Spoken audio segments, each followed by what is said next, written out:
பிடி பிரைம் நேயர்களுக்கு வணக்கம். இந்தியன் வெப் சீரிஸ் அப்படின்னு எடுத்துக்கிறோம் அப்படின்னா, அதில் சில சீரிஸ் எப்பயுமே வந்து டாப் 10ல் இருக்கும். மிர்சாப்பூர் மாதிரியான சீரிஸ். அமேசான் பிரைமில் வந்த இன்னொரு முக்கியமான சீரிஸ் வந்து பாத்தல் லோக். ஒரு 3 ஆண்டுகளுக்கு முன்னால் அது முதல் சீசன் வந்துருந்துச்சு. சுதீப் சர்மா எழுதியது. ஜெய்தீப் விஸ்வரூபமில் அந்த ராகுல் போஸ் கூடயே வருவாப்படி. அவர் தான் அதில் இன்ஸ்பெக்டராக ஹதிராம் சௌத்ரி அப்படிங்கிற ரோலில் ப்ளே பண்ணியிருப்பார்.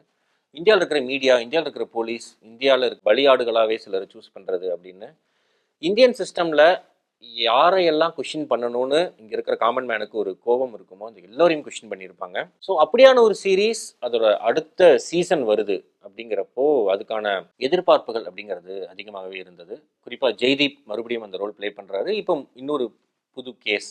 நாகாலாந்துல இருந்து ஜொனதன் டாம் அப்படிங்கிறவர் டெல்லியில் நடக்கக்கூடிய ஒரு சம்மிட்டுக்கு வராரு. அந்த சம்மிட்ல அவர் கொலை செய்யப்படுறார். அது ஒரு பொலிட்டிக்கல் மர்டரா பார்க்கப்படுது. நாகாலாந்து இந்தியாவில் இருக்கக்கூடிய 7 சிஸ்டர்ஸ் அந்த ஸ்டேட்ஸ்ல என்னென்ன பிரச்சனைகள்லாம் இருக்கு அப்படிங்கிறது ஒரு பக்கம் போய்கிட்டு இருக்கு. இதை முதல் சீசன்ல இம்ரான் அன்சாரி அப்படிங்கிற ஹஜிராமுக்கு கீழே இருந்த ஒருத்தர் வந்து இப்போ ஐபிஎஸ் ஆஃபீஸர் ஆயிடுறாரு. அவர் இந்த கேஸை டீல் பண்ணுறாரு. ஒரு பெண்மணி அவருடைய கணவரை காணும், என் கணவர் வந்து இங்கே வேலைக்கு போனார், ஒரு பழக்கடைக்கு தான் வேலைக்கு போனார், ஆனால் அவர் சில நாட்களாக காணும் அப்படின்னு தன்னுடைய குழந்தையோட குட்டு அப்படிங்கிற குழந்தையோட ஹஜிராம் சௌத்ரிகிட்ட மிஸ்ஸிங் ஹஸ்பண்ட் அப்படிங்கிற கேஸுக்கு வராங்க. இந்த 2 கேஸ் எங்கே இணையுது, இது எந்தெந்த சிஸ்டத்தெல்லாம் கேள்வி கேட்குது அப்படிங்கிறதெல்லாம் சேர்த்த கதை தான் பாத்தாலோக் சீசன் 2. பாதாலோக் அப்படிங்கிறது பாதாள உலகம். ஸோ இந்த சீசன் 2ல பெர்ஃபார்மன்சஸ் ஹதிராம் சௌத்ரி ஒரு இன்ஸ்பெக்டர் ரோல் அப்படின்னாலே வந்து அவருக்கு ஒன்றும் ஆகாது, அவர் என்ன வேணா பண்ணலாம், அவர் என்ன எக்ஸ்ட்ரீமுக்கு வேணா போகலாம் அப்படின்னு எதுவுமே குறிப்பாக பாதாலோக்கில் இருக்காது. ஒரு ஃபர்ஸ்ட் ஃப்ளோர்ல இருந்து கீழே குதிப்பாரு. கீழே குதிச்சுட்டு ஒரு 2 நிமிஷம் 3 நிமிஷம் ஜெய்தீப் வந்து அழுவார். ஒரு சாதாரண மனுஷன் ஃபர்ஸ்ட் ஃப்ளோர் இருந்து கீழே குதிச்சாலோ இல்லை அவருக்கு வந்து லெக்ல கொஞ்சம் பிரச்சனை இருக்கும் இந்த கதாபாத்திரத்துக்கு. ஸோ அதுக்கப்புறம் அவரால் கொஞ்சம் நடக்க முடியாது. காலை பிடிச்சிட்டே ஒரு 2 நிமிஷம் அழுவார். ஒரு ஹீரோ ரோலில் இருக்கக்கூடிய நபர் வந்து கீழே குதிச்சாருன்னா ஒரு அடுத்த செகண்ட் ஜம்ப் பண்ணி ஓடணும். ஆனால் அதை விட்டுட்டு இவர் அழுதுட்டு இருக்காரு அப்படின்னு நம்ம யோசிச்சோம் அப்படின்னா அதுதான் இந்த கதாபாத்திரம்.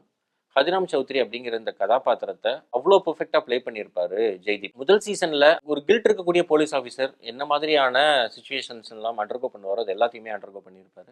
ஜெய்தீப் கேரக்டர் மட்டும் இல்லை, திலோத்தமா ஷோம் நாகாலாந்தில் இருக்கக்கூடிய ஒரு அதிகாரியா வர்றாங்க. திலோத்தமா ஷோம் அவங்க இது வரைக்கும் நடிச்ச எல்லா படத்துலையுமே அவங்களுடைய பெர்ஃபார்மன்ஸ் அப்படிங்கிறது பெர்ஃபெக்டா இருக்கும். நெட்ஃபிளிக்ஸ்லேயே இன்னொரு சீரிஸ் இருக்கு, லவ் ஸ்டோரிஸ்ல நம்ம பார்க்க முடியும், சார்ல பார்க்க முடியும், டெத் இன் த கஞ்ச் மாதிரியான படங்கள்ல பார்க்க முடியும். இதுல டுவர்ட்ஸ் த கிளைமேக்ஸ் அவங்க சொல்ற don't try to be a mortar.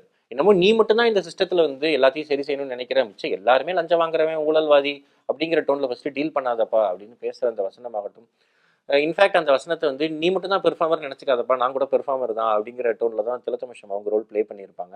Choco அப்படிங்கிறவர் அந்த டேனியல் ரோல் ப்ளே பண்ணியிருப்பாரு. அவர் சொல்ற ஒரு வசனம் ரொம்பவே டச்சிங்கா இருந்துச்சு. அவர் ஏன் சிலரை வந்து கொல்றாரு அப்படிங்கிறது. இன்னொரு பாசிட்டிவான விஷயம், இங்க டெவலப்மெண்ட் அப்படிங்கிற பேர்ல என்னென்ன மாதிரியான கிரைம்ஸ்லாம் நடக்குது, இங்கே ஒரு லீடர் அப்படின்னாலே வந்து அந்த ஸ்டேட்டுக்குரிய பிரச்சனைகளை தான் பேசுறாரு அப்படிலாம் இல்லாமல் ஒன் ஃபைன் டே எல்லாருமே வந்து வேற வேறு விஷயங்கள் நோக்கி நகர்ந்துடுறாங்க, அவங்களுக்கான ப்ராஸ்பெக்ட் நோக்கி நகர்ந்துடுறாங்க அப்படிங்கிறத வந்து பட்டவர்த்தனமாக போட்டு உடைச்சிருக்காங்க. முதல் சீசன்ல இருந்த அளவுக்கு சட்டையர் இல்லாட்டியும் எங்கெல்லாம் நக்கல் பண்ண முடியுமோ, எங்கெல்லாம் வந்து இந்த சிஸ்டத்தை கேலி பண்ண முடியுமோ நக்கல் பண்ணியிருக்காங்க.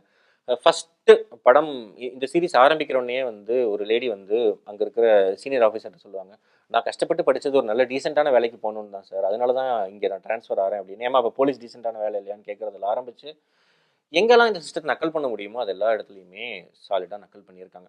டவுன் சைட்ஸ் என்ன அப்படின்னா, நம்ம திரும்ப திரும்ப சொல்ற மாதிரி முதல் சீசன் அளவுக்கு ஜெய்தீப்புடைய பெர்ஃபார்மன்ஸ் இருந்துச்சு அப்படின்னா நிச்சயமா இருந்துச்சு. குட்டு அந்த கதை அந்த சின்ன பையனை பார்க்குறப்பெல்லாம் நம்ம தான் அந்த பையனுக்கு வந்து ஏதோ ஒரு கெடுதல் பண்ணிட்டோமா அப்படின்னு எடுத்துக்கிற அளவுக்கு நமக்கு ஒரு கில்ட் வருது. போஸ்ட் கொரோனா இங்கே வந்து வேலைவாய்ப்பின்மையும், போஸ்ட் கொரோனா சின்ன சின்ன விஷயத்துக்கெல்லாம் மனுஷங்களுக்கு எவ்வளோ கோபம் வருது அப்படிங்கிற காட்சிப்படுத்தின விஷயங்கள் பார்க்குறப்ப ஆமா இல்லை அப்படின்னு தோணுது. ஆனால் டவுன் சைடாக முதல் சீசன் அளவுக்கு இந்த சிஸ்டத்தை அது இன்னும் ஹார்ஷாக கேள்வி கேட்கலையோ அப்படிங்கிற பிரச்சனைகள் இருக்குது. அதே மாதிரி 7 ஸ்டேட்ஸில் டெவலப்மெண்ட் வந்துட்டா அங்கே இருக்கிற பிரச்சனைகள்லாம் தீந்துரும், மற்ற எல்லாமே வந்து சிறப்பாக தான் நடந்துகிட்டு இருக்கு, டெவலப்மெண்ட் மட்டும் தான் அது மட்டும் பண்ணிட்டோம்னா அங்கே எல்லாருமே மாறிடுவாங்க அப்படிங்கிறது வந்து எங்கேயோ டோன் ஆயிட்டாங்களோ இந்த டீம் அப்படிங்கிற கேள்வி எழுப்புது. அங்கே டெவலப்மெண்ட் மட்டும் இல்லை, அந்த மக்களுக்கான அந்த மக்கள் இத்தனை ஆண்டுகளாக போராடுறது செப்பரேட் ஸ்டேட் மாதிரியான விஷயங்கள்லாம் தாண்டியும் அந்த மக்கள் நிறைய விஷயங்களுக்கு போராடிட்டு இருக்காங்க. குறிப்பாக நாகாலாந்தில் அங்கே போலீஸுக்கு எதிராக ஏன் அந்த மக்கள் போலீஸ்க்கு எதிராகவும் ஆர்மிக்கு எதிராகவும் ஏன் போராடுறாங்க அப்படிங்கிற விஷயங்களை அட்ரஸ் பண்ணியிருக்கலாம், ஆனால் அதை தெளிவாக தவிர்த்துட்டாங்களோ அப்படிங்கிற ஒரு மிகப்பெரிய ஒரு பிரச்சனை இருக்குது. அதே மாதிரி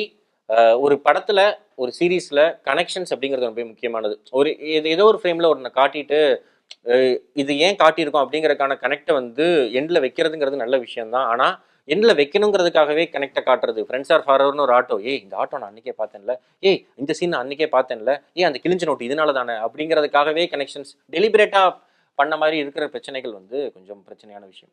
ஜெய்தீப் முதல் சீசன்ல பண்ண டப்பிங் வந்து ஹதிராம் சௌத்ரிக்கு நார்மலா தமிழ் பேசுற ஒரு நபராக தான் இருந்துச்சு. இந்த சீசன் யாரு கண்டுபட்டுச்சோ தெரியல. பாபநாசம் படத்துல கமல் பேசுற மாதிரி முழுக்க முழுக்க நெல்லை தமிழ் எடுத்திருக்காங்க. நெல்லை தமிழ்ல அவர் வந்து நீங்க ராஜஸ்தான்காரர் நான் ஹரியானாக்காரர்ல அப்படின்னு பேசுறப்போ, ஓ ஹரியானால விற்கக்கூடிய ஒரு நெல்லை தமிழா அப்படிங்கிற மாதிரி இருக்கு. வதன்னு வர்ற கெட்ட வார்த்தைகள் வந்து ஃபர்ஸ்ட் சீசன்லயுமே இருந்துச்சு. ஆனா நெல்லை தமிழுக்கு நடுவில் கெட்ட வார்த்தை அப்படிங்கிறது பழகிக்குவோம் அப்படிங்கிற மாதிரி தான் இருக்கு. ஒரு முக்கியமான ஒரு சீரீஸ் ஃபேமிலியோட எல்லாம் பார்க்க முடியாது. ஆனா அடல்ட்ஸ் கட்டாயமா பார்க்க வேண்டிய ஒரு சீரீஸ். இந்த சிஸ்டம் எவ்வளோ சீல் படிஞ்சிருக்கு அப்படிங்கிறத புரிஞ்சுக்க இந்த சீரீஸ் பாருங்க. Don't miss it. Paatal Lok in Amazon Prime. நன்றி.